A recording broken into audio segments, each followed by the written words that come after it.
अस्सलाम वालेकुम everyone. We are back with another podcast और इस बार हम पिछले वाले की कंटिन्यूटी में ये पॉडकास्ट करेंगे, पिछले पॉडकास्ट की कंटिन्यूटी में। And the topic is the Gaza Israel या फ़लस्तीन इसराइल वॉर। हमारे मेहमान आज भी उमर भाई हैं। उमर भाई, आप kindly shed some light on the recent updates और जितनी भी मूवमेंट्स हो रही हैं और जो लेटेस्ट अपडेट्स हैं और जो लेटेस्ट क्या कह सकते हैं उसे, नताइज सामने आ रहे हैं वॉर के, उस पर थोड़ी सी लाइट डालें। देखिए, पिछले पॉडकास्ट में हमने जो बात की थी उसमें हमने वार इनिशिएट क्यों हुई बिल्कुल। और कैसे हुई ये बताया था। और उसके क्या कॉन्सिक्वेंसेज हो सकते हैं, जो हमारी प्रिडिक्शंस थी क्या कुछ। हाँ। ये बताया था। आज हम थोड़ा सा डिटेल बताएंगे क्योंकि अब 8 से 9 दिन हो गए हैं अलक्सा फ्लड के नाम से जो ऑपरेशन किया इसराइल या ने। फिर जो इसराइल ने काउंटर अटैक किया और फिर जो जंग शुरू हो गई। तो आज हम बताएंगे, आज कुछ हमें भी समझ आया है, कुछ इंटरनेशनल वर्ल्ड को भी समझ आया है कि क्या हो रहा है और क्या प्लान, क्या स्ट्रेटजीज, किन स्ट्रेटजीज पे दोनों साइड्स जो है ना वो वार कर रही हैं। सही हो गया। पहली बात तो ये है कि अब दो ग्रुप्स तो सामने क्लियर आ चुके हैं। बिल्कुल ऐसे ही। एक साइड पे ईरान, शाम, लिबनान और अफगानिस्तान, सऊदी अरब भी साथ चाइना, है, सऊदीया। अफगानिस्तान, पाकिस्तान भी समहाउ साथ ही है एक हाँ तरह जी। का, चाइना, रशिया एक ग्रुप रशिया। ये, और दूसरा America, Canada, France, Germany, European countries, European union और वो सारे कंट्रीज। अब ये दो ग्रुप्स तो बिल्कुल क्लियर कट जो है ना वो सामने आ चुके हैं हमें। बिल्कुल ऐसे ही है। लेकिन हमने ये देखना है कि जो मैं चाह रहा हूँ कि हमारे व्यूअर्स को पता लगे कि इसराइल का प्लान क्या है। बेशक। जाहिर है इसराइल पे अपने दिफा के लिए फ़लस्तीनी जो फाइटर्स हैं, जो फ़लस्तीनी ग्रुप है हमास, उसने अटैक किया हाँ जी। अपनी ही सरजमीन को वापस लेने के लिए। तो हाँ उसके जी। उसके रिएक्शन में इसराइल ने क्या प्लान किया। इसराइल, मैंने से पहले बताया था इससे पिछले पॉडकास्ट में कि पहले तो इसराइल पैनिक कर गया, उसे 2-3 दिन समझ ही नहीं आई कि हमारे साथ क्या हुआ है, हमारी फेलियर हमारा कहाँ पे है, हमारी एजेंसीज क्या कर रही थी। मोसाद आपको पता है कि एक बहुत बड़ी एजेंसी है बिल्कुल ऐसे ही है। और उसके और साथ CIA पूरा अलाई कर रही होती लाइक है, है, बिल्कुल ऐसे ही। M4 उसके साथ अटैच होती है। हाँ उसके जी। बावजूद जो है ना वो उनको समझ ही नहीं आई कैसे अटैक हुआ, इतना बड़ा प्लान कैसे किया गया। इवन इसराइल का जो ऑफिशियल बयान आया था वो भी कुछ 19 घंटों के बाद इस पे भी बात करें, इस पे आया बात था। करें। अच्छा, और वो इसराइल ने 3 से 4 दिन के बाद ये वार्निंग दी नॉर्थ गज़ा, शुमाली गज़ा के शहरियों को हाँ जी। कि आप गज़ा शुमाली हिस्सा जो है उसको छोड़कर और हिजरत कर जनूबी जाए। हिस्से हाँ वाली जी। साइड पे मूव कर जाएं। बिल्कुल ऐसे और ही। 24 घंटे का अल्टीमेटम दिया। बिल्कुल ऐसे ही। ये उनकी एक स्ट्रेटजी थी अटैक करने की, री अटैक करने की। वो चाहते थे कि नॉर्थ गज़ा को खाली किया जाए, वो शुमाली पट्टी को खाली करें और हम 2-3 लाख फ़ौज पैदल शुमाली पट्टी में दाखिल करें सही। और फिर वहाँ पे एक एक घर की तलाशी लें। और हमास ने असल में बहुत सी टनल्स बनाई हुई हैं सही। जिनके ज़रिए असल में जो गज़ा है ना हाँ पिछले जी। हाँ कुछ जी। 16-17 साल से वो सारा उन्होंने लॉक किया हुआ है। लैंड लॉक्ड है जब बिल्कुल। चाहती हैं फूड रोक देती हैं, हाँ लाइट जी। रोक देती हैं, ट्रांसपोर्ट रोक देती हैं। तो बिल्कुल फिर ऐसे ही। हमास ने बेसिकली बहुत सी टनल्स बनाई हुई हैं सही। जिन टनल्स के थ्रू वो इंटरनेशनल वर्ल्ड के साथ अपना ताल्लुक कायम रखते हैं। सही। अब इसराइल ने सोचा कि मैं 2-3 लाख फौज दाखिल करूंगा और मैं नॉर्थ की सारी टनल्स को तलाश करूंगा और और उन्हें उन्हें बंद कर तबाह दूँ। कर दूंगा। हाँ। और जितनी भी हाइडिंग्स बनी हुई हैं हमास की उन सबको तबाह करूंगा। और फिर इसराइल बढ़ेगा जनूबी हिस्से वाली साइड पे, साउथ गजा वाली साइड पे। हम्म। फिर वो साउथ वालों से कहेगा कि आप अब यहाँ से भी मूव कर जाएं। हम्म। और फिर वो साउथ में टनल्स हैं उनको ढूंढेगा और जो उनके हाइडिंग्स बनी हुई हैं उनको फाइंड आउट करेगा और बड़े लार्जर स्केल पर तबाही फैलाने का इसराइल ने प्लान किया। सही हो गया। इस तरह से जो उनकी सियासी हुकूमत है, नेतन्याहू और जो उनके प्रेसिडेंट है वो अपनी कारकर्दगी भी दिखा सकेंगे, अपनी आवाम को भी एतमाद भी ले सकेंगे। देखें जी, यहाँ पर जिन्होंने हमला किया हमने उनका कुछ भी नहीं छोड़ा, घर तबाह कर दिए, बंकर तबाह कर हाँ, दिए, वोट वोट हासिल उनकी करने का ट्रांसपोर्टेशन तरीका। लाइन बंद कर दी, सब कुछ हमने तबाह बर्बाद करके रख दिया और इसराइल का मजीद इलाके पे कब्जा भी हो जाएगा। और इसराइल फिर जो गज़ा के शुमाली और जनूबी हिस्से में लोग रह रहे हैं, जब ये सारे यहाँ से मूव आउट हो जाएंगे फिर वो कोशिश करेगा कि इनको वापस भी ना आने दे। अच्छा। जैसे वो तकरीबन 59 लाख फ़लस्तीनियों को, मुहाजिरीन को वापस नहीं आने दे रहा। 59 लाख फ़लस्तीनी मुहाजिर इस That time is a big फ़लस्तीन से amount. बाहर हैं। जैसे वो उनको बाहर नहीं आने दे रहा, ऐसे ही वो कोशिश करेगा कि गजा जो खाली गजा से करवा निकले के हैं और फिर गजा पे भी हुकूमत कर ले, वापस वो गजा पे कब्जा हमला कर ले। बिल्कुल बिल्कुल बिल्कुल। लेकिन हुआ क्या है कि हमास ने ऐलान कर दिया कि कोई भी फ़लस्तीनी, मतलब कोई भी गजा का शहरी अपना घर, अपना इलाका नहीं नहीं छोड़ेगा। छोड़ेगा। और इसकी इसराइल के सपोर्ट के लिए अगर किसी और मुल्क से हमला भी होता है इसराइल पे, शाम से होता है, लेबनान से, ईरान से, तो अमरीकी बहरी बेड़ा भी मेडिटेरेनियन सी में आ चुका हुआ है। हाँ, और वो उन्होंने बड़ा, फौरन भेज दिया। जिसे कहते हैं ना, लेस हुआ हुआ हेलीकॉप्टर और जेट्स के साथ, और बड़ा वो असल में दोनों ईरान से डर रहे हैं, अमेरिका इसराइल। तो ईरान को डराने के लिए बहरी मेडिटेरेनियन बेड़ा लाके सी खड़ा में कर बहरी बेड़ा ला के खड़ा कर दिया। और क्योंकि इवन अमेरिका दूसरा बहरी बेड़ा भी भेजने लगे अमेरिका। हाँ, 3 टोटल आने हैं। सही सही। 3 आने हैं। और अमेरिका भी जानता है, इसराइल भी जानता है कि अगर शाम और लेबनान से भी हमला होता है तो वो ईरान की मदद के बगैर नहीं हो सकता। तो बेसिकली वो ईरान को डरा रहे हैं। मतलब it is Iran versus Israel and America basically. Iran की कुछ ना कुछ सपोर्ट तो जाहिर है। सही। हमास को भी है, अल फतह को भी है, अल कसाम को भी है, हिजबुल्लाह को भी है, इन सही। सबको है। लेकिन इसराइल ये भी जानता है कि अगर हम ये सब कुछ करते हैं तो हमारी मजीद डेथ्स भी होंगी। तो इसराइल एमरजेंसी हॉस्पिटल्स भी बना रहा है।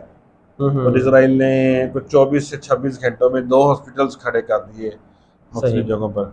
और गजा का पानी, बिजली, खुराक वगैरह भी बंद कर दिया गया है। अद्वियात तक नहीं वहाँ पहुँचने दी जा रही। और इसराइल ये कहता है कि जब तक हमारे जो हॉस्टेजेस हैं वो आप वापस नहीं करेंगे, हम अटैक भी करेंगे। सही। और हम आपका पानी, बिजली वगैरह भी बंद रखेंगे। तो इसराइल के जो प्लान है वो ये है कि एक तो ज़मीनी फौज दाखिल की जाए, वो दाखिल होगी तो हम उनकी हाइडिंग्स को फाइंड आउट करेंगे, उन्हें तबाह करेंगे। और जिन टनल से ट्रांसपोर्टेशन होती है, सप्लाई लाइन जो है, उससे भी तबाह कर दिया जाएगा। और फिर जब हम घुसेंगे तो हम अपने बंदे हैं उनको भी साथ में जो है ना वो वापस लेके आएंगे। लेकिन फिर हमास की भी स्ट्रेटजी है, लेकिन दोनों तरफ से हमास की स्ट्रेटजी है। हमास जो पहली स्ट्रेटजी थी अटैक करने वाली, वो तो बहुत कामयाब रही। यानी कि पूरे गजा स्ट्रिप के साथ बड़े बड़े वाच टावर्स हैं, उन मैंने इससे पिछले पॉडकास्ट में बताया, उसके ऊपर कैमराज हैं, सेंसर्स हैं, रडार्स हैं। उसके बावजूद हमास ने उनको तबाह करके और मिसाइल्स हिट किए, और मिसाइलों ने उन्होंने तबाही भी मचाई।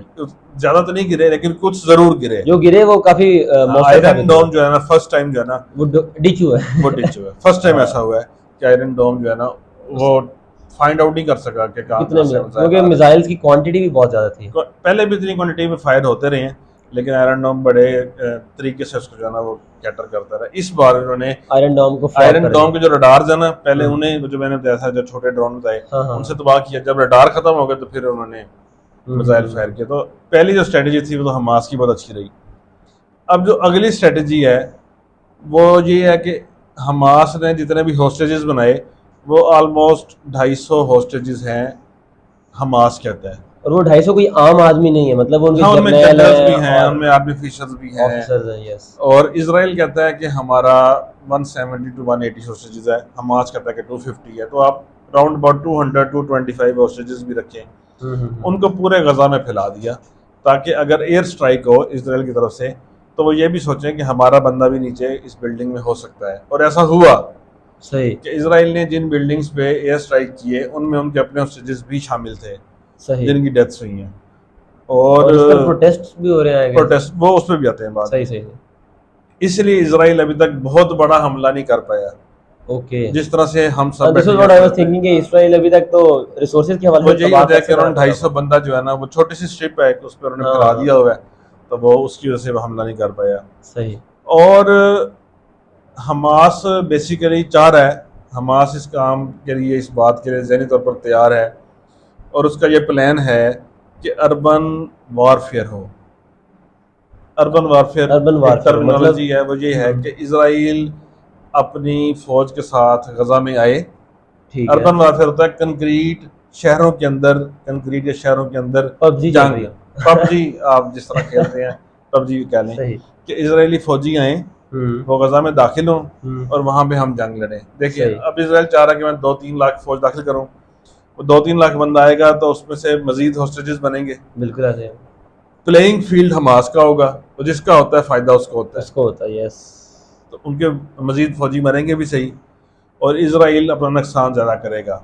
हम्म। तो असल में इसराइल जो भी प्लान कर रहा है उसका जो काउंटर है वो हमास ने पहले से करके रखा हुआ है। स्मार्ट वो मूव्स के बेसिकली लिए। हमास नहीं कर रहा, जो हमास के साथ दो बड़े अलाइज हैं, चाइना और रशिया, वो सही। इस चीज़ के मास्टर प्लेयर हैं। ठीक हो गया। तो वो सारा प्लान करके दे रहे हैं। तो इन्होंने ये प्लान किया कि अर्बन वारफेयर हो, गली गली जंग को फैला दिया जाए। जितने भी गुरीला फोर्सेज होती हैं, जितने भी छोटे यूनिट्स होते हैं, जितने भी ब्रिगेड्स होते हैं, वो सब ये चाहते हैं कि अर्बन वारफेयर हो, क्योंकि वो उस चीज़ में हमास के। ट्रेंड होते हैं। सही। तो अर्बन वारफेयर जो है वो उसका वो चाह रहे हैं कि अर्बन वारफेयर हो। जब उन्होंने ये बात मंजरियां पे, जाहिर है एजेंसीज तो काम कर रही है ना, तो बिल्कुल पता ऐसे लग गया कि हमास खुद चाह रहा है कि अर्बन वारफेयर हो। तो इसराइल ने अपना प्लान चेंज किया। ठीक है। अब गजा भी खाली ना हुआ, गजा खाली नहीं हुआ, फौज की पेशकदमी भी फौज नहीं हुई, पेशकदमी ना और कर उनको सके, हमास के प्लान का आइडिया और भी हमास होता के प्लान है। का ये आइडिया तीन दिया। चीजें आपने अब जो ध्यान में काउंटर रखी। प्लान तैयार किया इसराइल ने वो ये था कि कीमियाई हथियार, केमिकल वेपन्स यूज करना शुरू कर दिए हैं इसराइल ने। फॉस्फोरस। फॉस्फोरस, और फॉस्फोरस हथियार जो है वो बिल्डिंग्स तबाह कर रहे हैं, इंसानी जिस्म हड्डियों समेत गल जाता है। आपको ये पता है कि इस बात पे इंटरनेशनल कोर्ट में जाया जा सकता है कि इसराइल फास्फोरस हथियार इस्तेमाल कर रहा है। जो कीमियाई हथियार हैं वो बेसिकली दहशतगर्द यूज़ किया करते हैं, कभी भी स्टेट्स यूज़ नहीं करती। लेकिन इसराइल को जिनकी इसराइल सपोर्ट है, इसराइल भी स्टेट तो नहीं है। इसराइल को जिनकी सपोर्ट है, हाँ, वो यूएनओ की भी सपोर्ट है बिल्कुल ऐसे ही है। अल्टीमेटली, और अमेरिका, इन सब की, उसकी वजह से कोई भी ये बात नहीं कर रहा। और कीमियाई हथियार स्पेशली फास्फोरस जो है वो इस्तेमाल हो रहा है। अब इसराइल क्या कर रहा है, वो फास्फोरस अटैक कर रहा है। वहाँ पे फास्फोरस से ना जिस्म जलता है पहले, और उस जले हुए को सिर्फ एक ही तरीका है कि ऑक्सीजन ना मिले तो वो हर्ट नहीं होगा। जैसी ऑक्सीजन मिलेगी आप पट्टी खोलेंगे, पट्टी में भी कुछ ऑक्सीजन तो मिल ही रही होती है ना, बिल्कुल ऐसे ही है। ऑक्सीजन को रोकना बहुत मुश्किल है। ऑक्सीजन रोकेगा तो जान चली जाएगी, हाँ। और जिस्म गलना शुरू हो जाता है, अच्छा। जल जल के गलना शुरू हो जाता है, सही। बिल्डिंग्स भी ख़त्म हो जाएंगी। अब ये है इसराइल की काउंटर स्ट्रेटजी कि जो अर्बन वारफेयर है वो हम यूँ लड़ेंगे कि बिल्डिंग्स भी खत्म हो जाएंगी, तो हाइडआउट्स नहीं रहेंगी, हाँ। वहाँ से लोग मूव कर जाएंगे, क्योंकि हम केमिकल वेपन यूज़ कर रहे हैं, जलने से बचेंगे। तो फिर हम अपनी फौज दाखिल करेंगे, करनी उन्होंने है मजीद सही है। इलाका कैप्चर करने के लिए, लेकिन उनको हम ऐसा यूनिफॉर्म देंगे और ऐसे केमिकल्स उनके जिस्म पे हो सकते हैं, ऐसे मेडिसिन उनके पास होते हैं कि उन पे फास्फोरस अटैक ना करे। अच्छा। जिस एरिया में फास्फोरस बॉम्बिंग हुई है वहाँ पे फास्फोरस के पार्टिकल्स तो होंगे ना, बाकी जाहिर तो है, हैं, बीमारियां बिल्कुल भी है। होंगी, लेकिन वो कुछ ऐसा उनके पास है कि उनकी फौज पे फास्फोरस फिर अटैक नहीं करेगा, लेकिन हमास पे कर रहा होगा। तो इसराइल का ये प्लान है, और ये आज हम मंडे को ये वीडियो हाँ जी, आज बना रहे हैं मंडे को अभी। रिकॉर्ड कर रहे हैं। तो मेरा ख्याल है कि ट्यूसडे और वेडनेसडे की दरमियानी रात होगी ना, उसमें सही। इसराइल मूवमेंट करने की कोशिश करेगा गजा के अंदर। टूवर्ड्स गजा, करेगा। अभी करता है नहीं करता वो बात की बात है, लेकिन मेरे अपने अंदाजे के मुताबिक इसराइल एक दफ़ा कोशिश ज़रूर करेगा कि वो गजा में दाखिल हो। ठीक है। अच्छा उमर भाई, अब आपने बता दिया कि जी इसराइल ये सोच रहा है और हमास ये सोच रहा है, ठीक है। इस सब में ऑब्वियसली गजा अलग स्ट्रिप है और बाकी का फ़लस्तीन जो है वो अलग। उस सब में उस वाले फ़लस्तीन का क्या किरदार है गजा स्ट्रिप के अलावा जो बाकी इलाके हैं, और इसके अलावा जो उनके हमसाया ममालिक हैं, क्योंकि लबनान की भी स्टेटमेंट आई है, शाम की भी आई है, और सीधी, और उसके अलावा आई गेस ईरान की इतनी बोल्ड स्टेटमेंट नहीं है लेकिन आई है, चाइना ने बड़ी बोल्ड स्टेटमेंट दी है। तो सबसे पहले तो हमसाया ममालिक का बताया ना कि वो क्या सोच रहे हैं, लबनान और शाम स्पेशली। नहीं, वो असल में जो बाकी का पार्ट है फ़लस्तीन का, हाँ जी। वो तो साथ है, हर तरह से साथ है। ठीक है। असल में गजा में जो ज़्यादा अवामी हमायत हासिल है वो हमास पर। वो हमास को है, सही। जबकि दूसरा जो पार्ट है फ़लस्तीन का वहाँ पे ज़्यादा हमायत हासिल है अल-कासिम अल-फतह ब्रिगेड। को, अच्छा, अल-फतह को। अल-फतह को, ठीक। लेकिन वहाँ पे भी हमास को बहुत ज़्यादा सपोर्ट हासिल है। ठीक हो तो लोग सारे सपोर्टिव रोल प्ले कर रहे हैं, लेकिन उस फ़लस्तीन का भी जो हाल है वो आप जानते हैं। तो फ़लस्तीन क्या कर सकता है, वो एवरीबॉडी नोज कि फ़लस्तीन क्या कर सकता है। बिल्कुल ऐसे ही। अच्छा, हुआ ये कि मिस्र लगता है गजा को, हाँ टच जी, होता है मिस्र का बॉर्डर। ठीक है। बड़ी मशहूर एक वहाँ पे चेक पोस्ट है, रिफा चेक पोस्ट, अक्सर आपने नाम सुना हाँ होगा, जी, रिफा चेक पोस्ट। रिफ़ा तो चेक रिफा पोस्ट, से बॉर्डर क्रॉसिंग होती है। ठीक है। मिस्र ने रिफा को बंद कर दी है वॉर के बाद? वॉर स्टार्ट होते ही। अच्छा, इसराइल ने जो कहा कि यहाँ से लोग निकलें, मतलब लोग निकल के मिस्र की तरफ चले जाएं, हुँ, मुहाजिरीन बन जाएं, गजा खाली कर दें। मिस्र ने कहा कि हम गजा को खाली नहीं होने देंगे। अच्छा, ये एक तरह का सपोर्टिव रोल है मिस्र का गजा के गज़ा लिए। के लिए, हालांकि मिस्र की बहुत बड़ी आर्मी है, मिस्र लड़ भी सकता है, लेकिन वो उस तरह से नहीं आना चाह रहा। सही हो मिस्र गया। ने सिर्फ इतनी सपोर्ट दी कि हम ये बॉर्डर बंद करते हैं, हम यहाँ से मूवमेंट नहीं होने देंगे, मतलब हम मुहाजरीन नहीं बनने देंगे। मिस्र दो तरह से खेल रहा है, एक तो गजा को सपोर्ट कर रहा है, दूसरा वो अपनी इकोनॉमी को बचाने के लिए मुहाजरीन को पनाह नहीं दे रहा। पनाह नहीं दे रहा, हाँ, तो मिस्र ने ये काम किया और अपनी बॉर्डर नहीं खोली, और इसराइल ने कहा कि बॉर्डर खोलो, उसके बाद उसने बॉर्डर नहीं खोला। और उसने कहा ये बॉर्डर तब खुलेगा जब ह्यूमन एड चाहिए होगी, मेडिकेटेड एड चाहिए होगी, फूड चाहिए होगी, तब हम इस रिफा पोस्ट को जाना ओपन करेंगे। लेकिन सवाल पैदा होता है कि मिस्र ने अब तक किया ही क्या है इंसानी हाँ, हमदर्दी के तौर पर, इंसानी हाँ, मदद के तौर पर कुछ भी नहीं किया मिस्र ने। ये हो गया मिस्र की बात, मिस्र लेबनान, टच होता है डायरेक्टली हाँ, उसके साथ। अब हम बात करते हैं अरब लीग की। ठीक है, एक तंजीम है अरब लीग के नाम से, और ठीक है, अरब लीग में 22 अरब ममालिक हैं। सही हो गया। अगर आप सिर्फ रकबे के लिहाज से देखें ना, तो अरब लीग में जो 22 कंट्रीज हैं उनका रकबा वर्सेस इसराइल का रकबा, तो इसराइल का रकबा 0.15% बनता है उस पूरी अरब लीग के मुकाबले में। 0.15%, अरब लीग में जो ममालिक हैं 22, उनकी आबादी है 42 करोड़। 42 करोड़, ठीक है, मुकाबले में इसराइल है, उसकी आबादी है 93 लाख। लेस देन अ करोड़, ठीक उसके है। बावजूद जो अरब लीग है वो कोई बोल्ड स्टेप नहीं ले रही। अरब कंट्रीज इस जंग में नहीं आ रहे, अरब कंट्रीज अपने मुसलमान भाइयों की मदद के लिए खुद इस जंग का हिस्सा नहीं बन रहे। उसमें असल में जो हमारे पाकिस्तानी एक सोच है ना, वो हाँ ये है जी, जी कि उनको अमेरिका की पुष्ट बनाई है, वो अमेरिका के साथ हैं, अमेरिका के अलाई हाँ, हैं, ये तो एक कॉमन अमेरिका का स्टांस है पूरे प्रेशर है, पाकिस्तानियों का। इसलिए वो उसकी मदद नहीं कर रहे, हालांकि अरबों ऐसा पे नहीं है। तबाही वाला स्टांस पूरे पाकिस्तानियों का है। मैं समझता हूँ कि ये 30% फैक्टर है, ठीक है, 70% फैक्टर कुछ और है। एज इन, 70% फैक्टर मुझे ये लगता है अरब कंट्रीज़ का, क्योंकि वो ये है कि अरब कंट्रीज़ 3 दफ़ा इसराइल पे अटैक कर चुके हैं, हाँ, 1948, 1968 और 1973 में अपनी बिल्कुल। पूरी फौज के साथ और पूरे लाओ लश्कर के साथ अरब इसराइल वो वॉर्स हो इसराइल चुकी से हैं, टकरा चुके हैं। लेकिन उससे इसराइल का कुछ भी ना बिगड़ सका, अनफॉर्चुनेटली। अनफॉर्चुनेटली। अब वो अब उनकी एक जहनीत बन चुकी है, वो ये समझते हैं कि हम अब इसराइल के साथ नहीं लड़ सकते। इवन 1973 में सऊदीया ने और एक दो और कंट्रीज ने यूएसए का ऑयल भी बंद कर दिया था। अच्छा, यूएसए एंड अलाइड कंट्रीज का शाह फैसल के होते हुए तेल तेल बंद बंद कर कर दिया। दिया गया था, लेकिन उसका भी फायदा ना हुआ। और अमेरिका ने जब सैंक्शंस लगाई तो कुछ अर्से के बाद उनको वो तेल की सप्लाई जो है ना वापस बहाल करनी पड़ी। तो वो जो है ना एक माइंडसेट बन गया है कि एक हम नहीं माइंडसेट हारा बन गया है, सकते। और वो ये समझ रहे हैं कि हम जो है वो अब लड़ नहीं सकते इसराइल से, इसराइल एक बड़ी पावर बन चुका हुआ है। इसलिए मेरा ये ख्याल है कि जो अरब ममालिक हैं वो फाइट करने का सोच नहीं रहे, और अरब ममालिक ने पिछले काफ़ी अरसे से अपनी फ़ौज पर, अपने असले पर भी फोकस नहीं किया।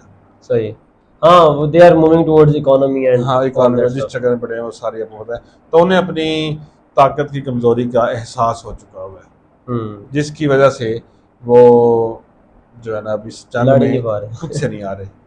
और इसराइल के अभी अपने वो बात की थी ना कि इसराइल के अंदर पहले बात हो हाँ रही जी, थी, हाँ जी, हाँ जी, तो इसराइल के अंदर भी बड़ी टूट फूट शुरू हो गई है।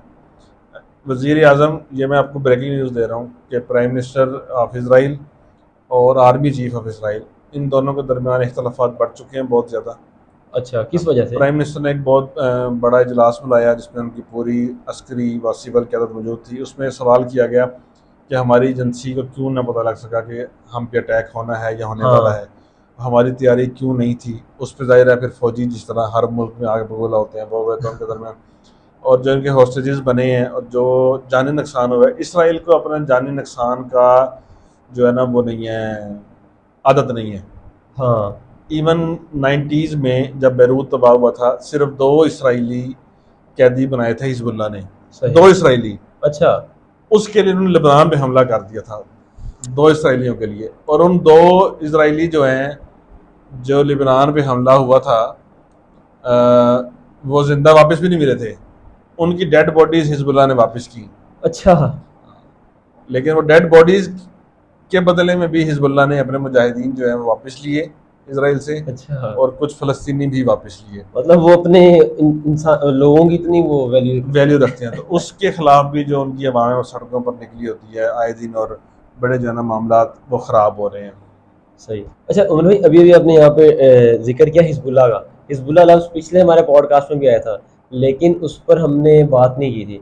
तो हिजबुल्लाह क्या है, कितनी बड़ी तंजीम है, और इसका इम्पैक्ट क्या रहा है गुजरे वक्तों में और आने वाले वक्तों में, और अभी इसका क्या रोल है इस वॉर के अंदर। तो अच्छा, हिजबुल्लाह पे थोड़ी हिजबुल्लाह सी पे नज़र। बहुत लंबी चौड़ी बात नहीं हो सकती, हमारा ठीक है। पॉडकास्ट 2-3 घंटे का हो जाएगा। अच्छा।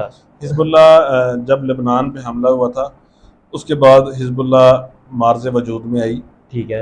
ये हिजबुल्लाह को ईरान की प्रॉक्सी कहा जाता है। अच्छा। एक शिया तंजीम है, सही। जो कि मिलिट्री तंजीम है, मिलिटेंट लोग हैं, और वो अपने दिफा के लिए लड़ते हैं, ठीक है। फाइट करते हैं, अगेंस्ट इसराइल ही लड़ते हैं। अच्छा। और लेकिन हिजबुल्लाह हमास से कई गुना बड़ी तंजीम है, ओके। हिजबुल्लाह हमास से कई गुना मजबूत तंजीम है। सही। और अभी परसों या शायद कल इसराइल की एजेंसी ने बताया है कि हिजबुल्लाह के पास 1,28,000 मिसाइल हैं। That is massive. 1,28,000 missile Hezbollah के पास। हिजबुल्लाह के पास हैं, जो हम पे अच्छा। फायर करते हैं। तो और हिजबुल्लाह की हिजबुल्लाह। जब थ्रेटिंग्स हैं, उनको भी बड़ा फोकस किया जाता है। हिजबुल्लाह का जो लीडर है सैयद हसन नसरुल्लाह, वो भी बात करे तो बड़ा उसको ना गौर से सुना जाता है कि ये बात, इसका बहुत बड़ा इम्पैक्ट हो सकता है। अच्छा, तो ये Hezbollah, let me get it clear, Hezbollah state level कोई आर्मी नहीं है नहीं नहीं, लेबनान हिजबुल्लाह की। स्टेट लेवल आर्मी नहीं है, सही। लेबनान को प्रोटेक्ट करती है। एक सही। मलेशिया है, एक आप अच्छा, सही तंजीम हो कह गया, लें। हाँ। और अभी रिसेंट 3 दिन पहले हिजबुल्लाह ने एक इसराइल की छोटी सी छावनी है लेबनान के करीब, छोटा सा कैंट है, उस पर हमला कर लिया हुआ है, हमला करके कब्जा कर लिया हुआ है। ठीक है, लेबनान का बॉर्डर इसराइल को भी लग रहा है। हाँ, तो जो एक छोटी सी छावनी है लेबनान के पास, वहाँ पे हिजबुल्लाह काबिज हो चुकी हुई है पिछले 2-3 दिन से। गुड है। तो हिजबुल्लाह इतनी ज़्यादा एक्टिव एक तंजीम है। सही हो गया, that is a good thing.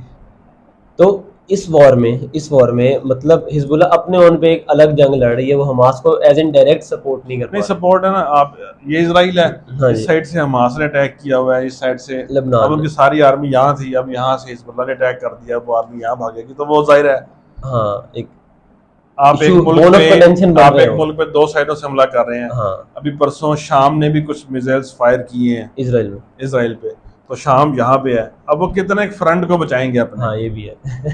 ये भी है, ये दैट इज सब है ना हमारी बोल्ड मूव बाय बेसिकली ना, अगर शाम बेसिकली। सारे जो अरब कंट्रीज हैं ये मिलके अटैक करें और फिर। ये दिल से अटैक करें, हाँ, तो इसराइल नहीं बचेगा।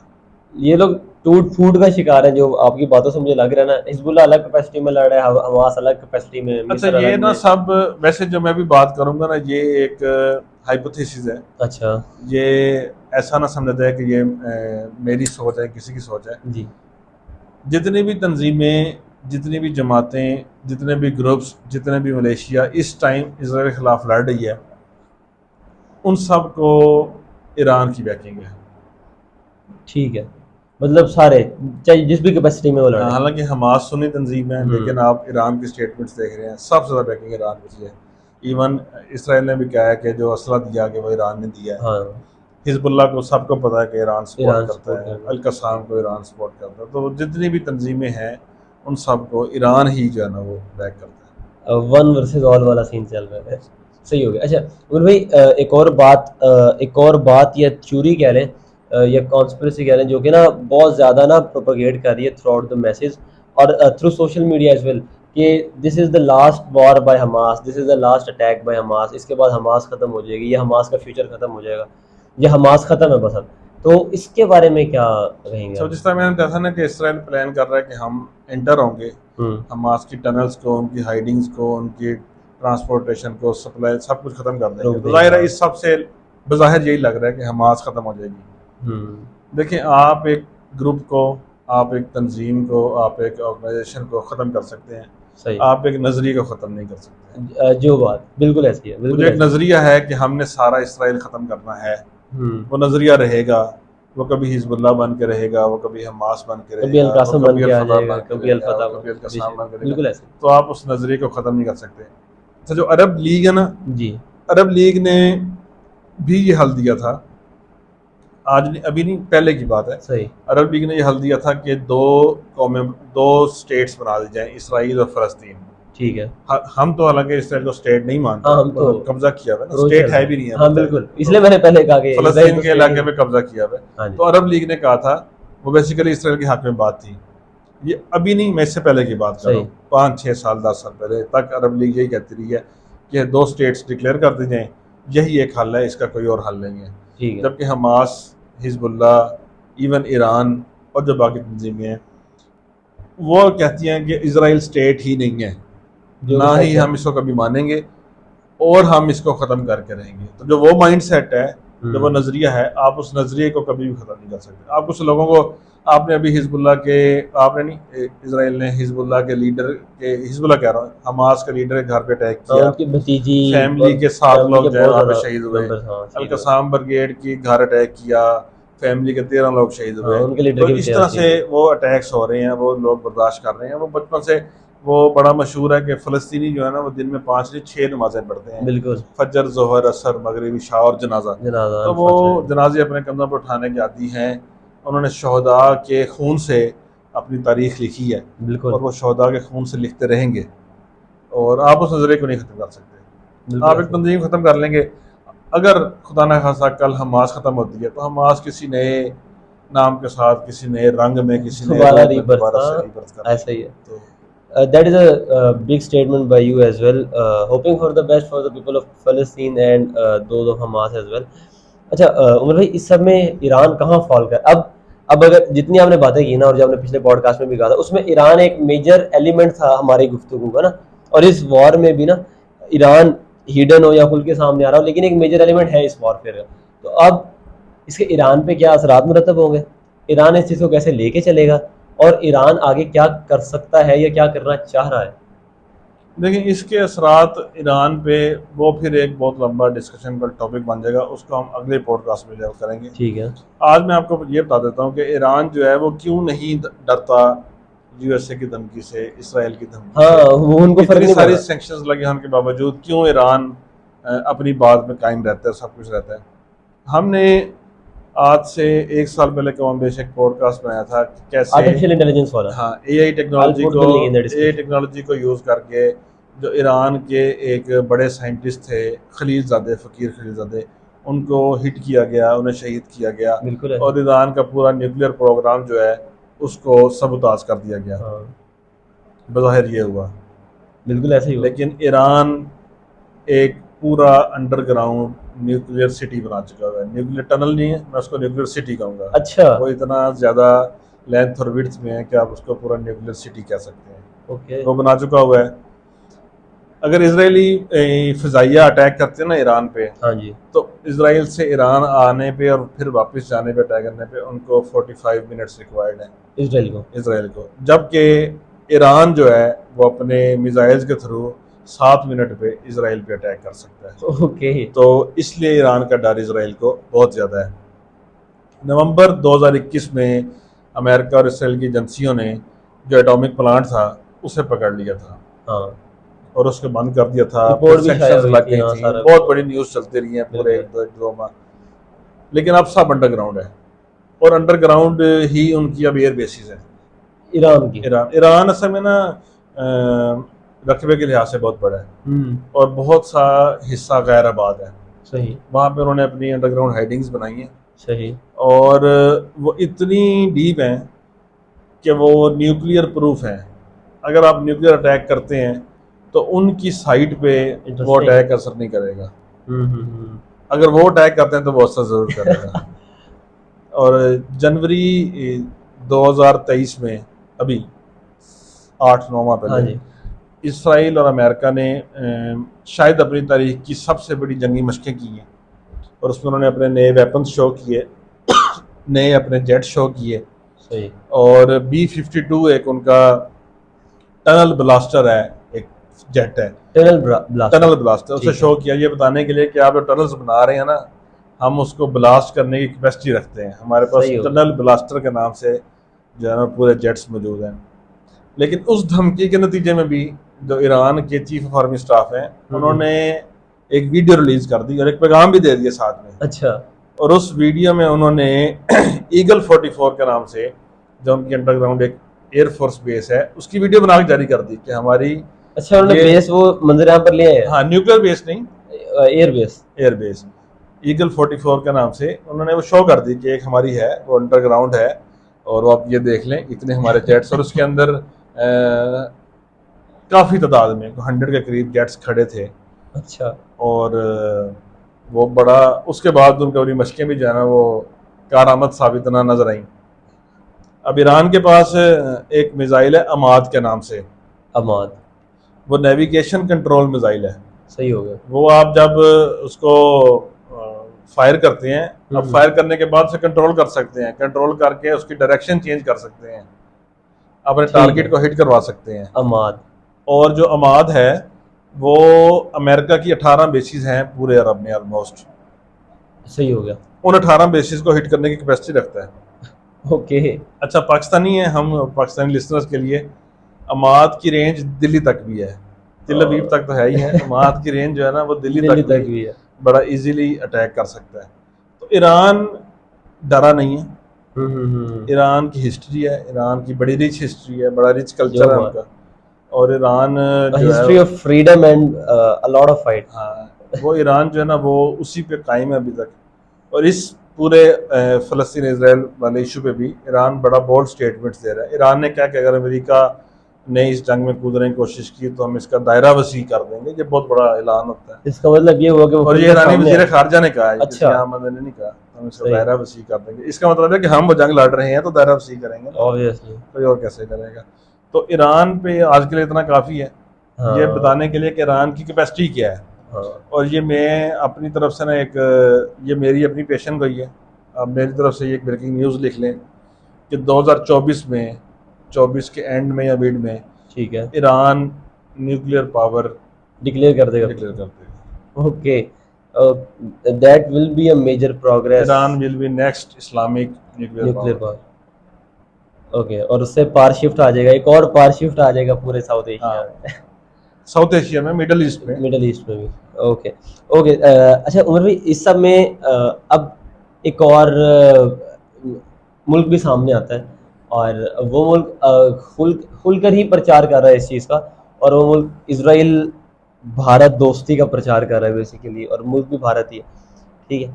तो आप इस सब में भारत को कहाँ देखते हैं? और भारत के जो इवन सेलिब्रिटीज़ तो नहीं खैर, लेकिन जो भारत की गवर्नमेंट है उनके बड़े एक बोल्ड स्टांस आ रहा है इस सब पर ना।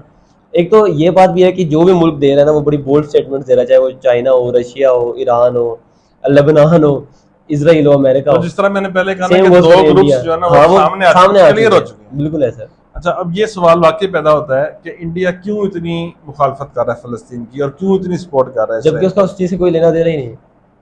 लेना देना है। ओके, लेना देना ये है कि अभी G20 कॉन्फ्रेंस हुई। हाँ, G20 में एक मुआहदा हुआ जो कि USA ने करवाया। वो मुआहदा ये था कि मुंबई से एक रोड बनाया जाएगा, यस, समुद्री रास्ते के थ्रू, हाँ, और वो जाएगा वहाँ से सऊदी अरब के शहर रियाज तक, और फिर रियाज से उर्दन, और उर्दन से होता हुआ इसराइल के शहर हैफा तक, ठीक है, और हैफा से फिर वो यूरोप को टच करेगा, ठीक है। तो जो चीन का सी पैक पूरा एक रूट है, वन बेल्ट वन रोड जो मंसूबा था, उसके मुकाबले में इस G20 में जो भी एक माह पहले उन्होंने अपना नया रूट दे दिया, उन्होंने अपना एक नया रूट दे दिया है, जो कि इंडिया, दुबई, मिडिल ईस्ट, हाँ, मिडिल ईस्ट को भी कवर करेगा, और फिर साथ में आके यूरोप को भी कवर करेगा। असल में इंडिया ने सोचा था, और साथ USA ने और अलाइड कंट्रीज़ ने, कि अब चूँकि फ़लस्तीनी मुज़ाहिमत जो है, जो फ़लस्तीनी जिहादी मुजाहिद हैं, उनकी तरफ से ना कम हो गए हैं अटैक्स, रेजिस्टेंस नहीं आ रही, और वो रेजिस्टेंस कम हो गई है। उसका फ़ायदा उठाते हुए हम एक रोड बना लेते हैं, वो ज़्यादा लॉन्ग रन जो है ना चलता रहेगा। लेकिन हमास ने जो है ना इस पूरे उनके प्रोग्राम को जो है ख्याली ना साबित कर दिया। जबरदस्त कर दिया है। वो हमारे एंकर हैं, बल्कि एक रिसर्च पर्सन है, वो क्या कहते हैं, जबरदस्त कर दिया। तो हाँ। हमास ने उनके पूरे प्लान को जो है ना वो मलिया मेट कर दिया है। और उसके बाद फिर वो इंडिया का जो सीएम है आदित्य जोगीनाथ, हाँ जी। योगी जिसको कहते हैं, उसका एक स्टेटमेंट आया अभी 2 दिन पहले, शायद आपने सुना हो। उसने कहा कि लोग 500 साल पुराने अपने एरियाज को नहीं भूलते, वो उसको वापस लेने के लिए तगदो करते हैं, वेस्टर्न के लिए कहा उसने। हाँ। और साथ उसने ये कहा कि हम भी सिंध को नहीं भूले। अच्छा, अच्छा, ये बात बहुत काबिल गौर है कि आपको बलूचिस्तान की बात नहीं की उसने। अब उसने उसने कहा हम सिंध सिंध की को नहीं बात की। भूले, सिंध को नहीं भूले, और हम सिंध को वापस लेंगे। हम्म। और ये बात वो तब कर रहा है जब 15 मुसलमान अहमदाबाद में मौजूद हैं, हम्म। जब हमारे क्रिकेटर क्रिकेटर जो क्रिकेट सिर्फ प्लेयर वो नहीं, हैं, इनके साथ बाकी स्पॉट बॉयज भी गए होंगे, वो जब सारे हमारे कुछ। प्लेयर्स वहां पे खेलने गए हुए हैं, जब हमारे प्लेयर्स अमन का पैगाम दे रहे हैं, हाँ। वहां से उनका एक सीएम की स्टेटमेंट, गवर्नमेंट की स्टेटमेंट गवर्नमेंट होती है, स्टेटमेंट बिल्कुल ऐसे ही। और वो एक स्टेटमेंट दे रहा है कि हम सिंध को वापस लेंगे, मतलब हम जंग के लिए तैयारी कर रहे हैं सिंध अच्छा। वाले बॉर्डर से। और उस पे जो हमारा बयान दिया गया हमारे वजारत खारजा के दफ्तर से, वो बड़ा ठंडा सा बयान था। हालांकि धमकी अमेज जो लहजा होता है ना, उसका जवाब वैसे ही होना धमकी चाहिए, अमेज ही होना चाहिए बिल्कुल था। ऐसे ही है। लेकिन फिलहाल जो हमारी गवर्नमेंट चल रही है, मैं उस पर कोई बहस नहीं करना चाह रहा, वो बड़ी कंट्रोवर्शियल हो जाएगी। तो बयान ने ना बड़ा डिसअपॉइंट किया। और जो अच्छा। आप सुने हमारे वजारत खारजा ने क्या किया, हम्म। उसने बड़ा डिसअपॉइंट किया। तो ये इसलिए जो इंडिया ने उसे मिर्चें लगी हैं कि हमारा एक कितना बड़ा प्लान। और देखें, वो एक रोड ने स्टार्ट ही मुंबई से होना था। हाँ, इंडिया की जो सारी प्रोडक्ट्स हैं बड़े इजीली पूरे मिडल ईस्ट को, यूरोप को अट्रैक्ट कर सकती थी। इंडिया को बहुत फायदा था उसमें। बिल्कुल ऐसे ही है। लेकिन वो सारा प्लान हमास ने मलिया मेड कर विद दिया। इन नो टाइम, अब अगले 2 3 4 साल तक तो नहीं सोचा जाएगा इस नहीं रोड के सोचा बारे में, जाएगा, बिल्कुल ऐसे है जिन्होंने या हम G20। अपना रूट चेंज करेंगे, हाँ, कम से कम वो लेकिन हाइफा रूट नहीं। रूट चेंज करके भी या फिर हाइफा मिस होगा। हाँ, कम से कम हाइफा नहीं पहुंचते। Okay, that is also major move by Hamas, अगर उन्होंने इस चीज को मद्देनजर रखा है तो। अच्छा उमर भाई, अब ऑल्दो सबको पता है, हमारे व्यूअर्स को भी पता है, हमें भी पता है कि हम जिस बारे में बात करने लगा हूँ, हमारा ऐसा कोई स्टांस नहीं आया इस सब पे ना। हमारे सेलिब्रिटीज बोल रहे हैं, खुलकर बोल रहे हैं। इवन अरमीना राना खान का आज मैं वो देख रहा था, उनका तो वो ट्विटर उन्होंने बैन कर दिया हमारा सारा मीन्स कुछ, पाकिस्तान का पाकिस्तान का। स्टांस आ चुका है पाकिस्तान। हमारे सेलिब्रिटीज बोल रहे हैं, बहुत खुलकर बोल रहे हैं, लेकिन हमारा उस तरह का कोई बोल्ड स्टांस लेकिन अनफॉर्चुनेटली नहीं हमारे आया पीएम स्टेट का। साहब ने स्टांस दे दिया। हमारे पीएम ने जो कहा है, वो जो कायदे आजम की आइडियोलॉजी थी मोहम्मद अली जिन्ना की, जी। उसके अगेंस्ट कहा है। अच्छा। पीएम ने कहा, पीएम ऑफ पाकिस्तान ने कहा है कि इसराइल और फ़लस्तीन 2 अलग स्टेट्स डिक्लेयर हो जानी चाहिए। डोंट यू अब थिंक इस दैट इज वेरी अब अनफॉर्चुनेट इसका थिंग? मतलब क्या है कि हम इसराइल को स्टेट मान रहे हैं स्टेट ना। मान रहे हैं। हम चाहते हैं कि हम उसको स्टेट मान लें। ये हमारा बयान है, ऑफिशियल बयान है ये अच्छा, आई वाज हमारा। Unaware about it. ये हमारा ऑफिशियल बयान है। हम असल में ये समझते हैं, लोगों को ये लगता है कि जो यहूदी कौम है, ज्यूज हैं, वो भूल जाते हैं। अच्छा, मैं जो बातें करूँगा ना, लोग समझेंगे कि मैं जज्बाती बातें कर रहा हूँ। जज्बाती नहीं, मैं मुसलमान हूँ, मैं पाकिस्तान में रहता हूँ, हमारा एक कौमी और ईमानी जज्बा भी है। बिल्कुल मैं ऐसे। उस जज्बे की बात कर रहा हूँ, मैं जज्बाती बात नहीं कर रहा। हाँ, कौमी और ईमानी जज्बा कुछ और होता है, जज्बाती बात जो है ना कुछ और होती है। पैशन की बात हो रही है, इमोशनैलिटी की। लोगों को लगता है कि ना यहूदी जो है वो भूल जाते हैं, उनकी माइंड नहीं, कैपेसिटी बहुत थोड़ी है। They don't. हालांकि ऐसा नहीं है, वो भूलते नहीं है। नहीं नहीं नहीं। जब 1920 में खिलाफत उस्मानिया ख़त्म हुई, तो जनरल जो था गोल्ड के नाम से, वो गया, हाँ जनरल गोल्ड, वो गया और जनरल उसने गोल्ड। जाके सलाहुद्दीन अय्यूबी रहमतुल्लाह तआला अलैह की कब्र को लात मारी और ओके। कहा कि हमने अपना बदला ले लिया है और वी आर बैक। वो भूले नहीं थे। इवन अभी आपने लास्ट, आपकी बात में समझ गया, हाँ, अभी वो जो लास्ट उनको एक है था प्रोटेस्ट एहतजाज था, हाँ, प्रोटेस्ट हो रहा था, उसमें उन्होंने बैनर उठाए हुए थे, Khyber was your last chance. बिल्कुल। और खैबर रुक गया। वो 1400 साल पुरानी बात को नहीं भूल रहे। उन्हें पता है कि खैबर में क्या हुआ था, जियोस के साथ क्या हुआ था, मुसलमानों ने जियोस के साथ क्या किया था, वो ये बात नहीं भूल रहे। और हम इस्लामिक सुपर पावर हैं, और हमें वैसे अब मुझे ज़ाती तौर पर भी शर्मिंदगी हो रही है जो स्टांस पाकिस्तान ने लिया हुआ है। और उम्मत मुस्लिमा के जो सिपा सालार हैं, मैं अपने चीफ की बात नहीं कर रहा, मैं टोटल जितने भी हमारी उम्मत मुसलमान की जितने भी 56 ममालिक हैं, मासवाए 1 2 3 के, जो इस टाइम खुल के फ़लस्तीन के साथ खड़े हैं, उनके अलावा जो सिपा सलार हैं, ये शान मर्दाना नहीं है जो वो शो कर रहे हैं। वो जब यहाँ से जाएंगे, ज़ाहिर है मुसलमानों का एक अकीदा है कि कब्र भी आनी है, हशर का मैदान भी सजना है। जब हम कब्र में जाएंगे और हशर में जाएंगे तो हम अपने आका को क्या मुंह दिखाएंगे, हम वहाँ शहदा को अपना क्या मुंह दिखाएंगे, हमारे जो सिपा सलार हैं वो क्या मुंह दिखाएंगे कि जब रसूलुल्लाह की उम्मत पे कड़ा वक्त था, जब बच्चों को शहीद किया जा रहा था, तो हम चलो जानी तौर पर तो ना वहाँ पे जा सकते, ना जाकर लग सकते, हमने कोई बयान भी देना गवारा नहीं समझा, हमने अपनी ज़ुबानें खोलना भी गवारा नहीं समझी। और अजदाद की कब्रों पे ठोकरें मरवाने वालों, तुम भी याद रखे जाओगे, तुम्हारी तारीख भी याद रखी जाएगी।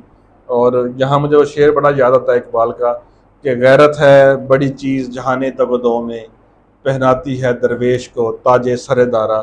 ये गैरत होनी चाहिए, ये गैरत ईमानी जो है ना, ये होनी चाहिए। आप फ़लस्तीन के जो एंकर्स हैं, जो वहाँ के राइटर्स हैं, जो फ़लस्तीन में लोगों को मोटिवेट करते हैं, आप उनकी बातें सुने। वो कह रहे हैं जो अभी 56 ममालिक की एक फ़ौज बनी थी इस्लामिक आर्मी के नाम से, जिसको लीड जनरल रहील शरीफ साहब कर रहे थे, वो कहाँ पे हैं, वो क्यों अब हमारी मदद के लिए नहीं आ रहे, क्या हम मुसलमान नहीं हैं? और वो जो बातें पाकिस्तान की पॉलिटिक्स के बारे में कर रहे हैं, पाकिस्तान की आर्मी के बारे में कर रहे हैं, वो भी आप सारे जानते हैं। वो इकबाल का एक और शेर है, उससे एक मिसरा मुझे बड़ा याद आ रहा है कि हमियत नाम था जिसका गई तैमूर के घर से, हमियत नाम था जिसका गई तैमूर के घर से।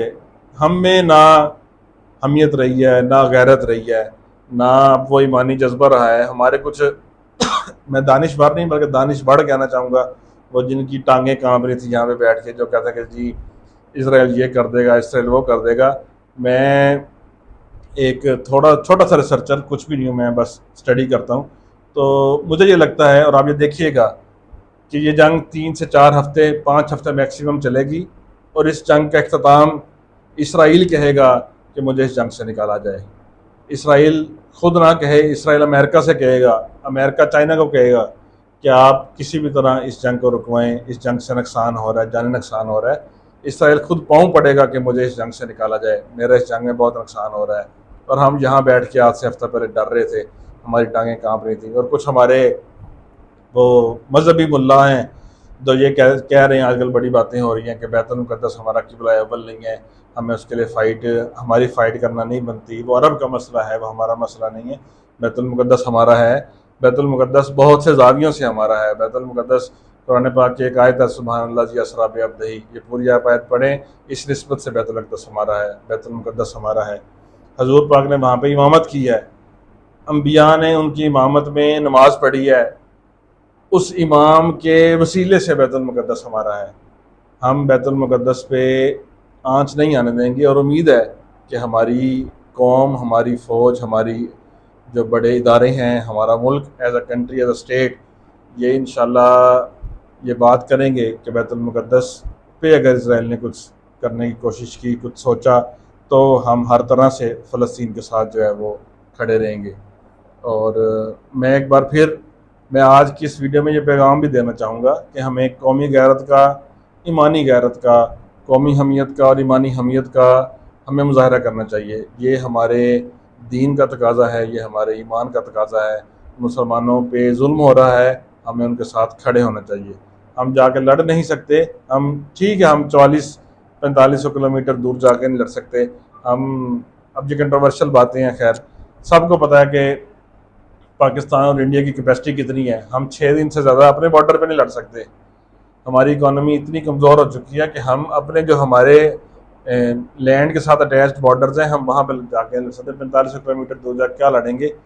ठीक है, वहाँ पे ना लड़ा जाए, लेकिन हमारी प्रेजेंस है यूएनओ में, हमारी प्रेजेंस है ओआईसी में, हमारी प्रेजेंस है जो दुनिया के बड़े बड़े इदारे हैं उन सब में, हमें वहाँ पे अपनी प्रेजेंस को शो करना चाहिए। हमें फ़लस्तीन के साथ हर तरह से शाना बशाना जो है वो खड़े होना चाहिए। ये हमें हमारा दीन जो है इस बात का तकाजा करता है कि जहाँ पे भी मुसलमानों पे जुल्म हो, बाकी मुसलमान जो है वो उसके साथ खड़े हों। मुसलमान एक जिस्म की मानिंद हैं। और आप इस बात को आज नोट कर लें कि इसराइल खुद इस जंग से निकलने के लिए तगदो करेगा और हमास, फ़लस्तीन और गज़ा इंशाल्लाह, नुकसान तो उनका ज़ाहिर है, जो होना है जंग में नुकसान तो होता है, लेकिन इंशाल्लाह वो फतह से इम्कनार होंगे। इंशाल्लाह। सम बिग स्टेटमेंट्स में उमर भाई। अच्छा उमर भाई, मतलब एंड यही है कि हमास जो है और जो फ़लस्तीन है और जो गज़ा है वो इस जंग में सुरखरू होने वाले हैं इवेंचुअली। ओके, इसी बात पर आज का पॉडकास्ट इख्तिताम पजीर करते हैं। Thanks a lot for your time guys. इंशाल्लाह आप लोगों से मिलते हैं अगले पॉडकास्ट में। टेक केयर, अल्लाह हाफिज़।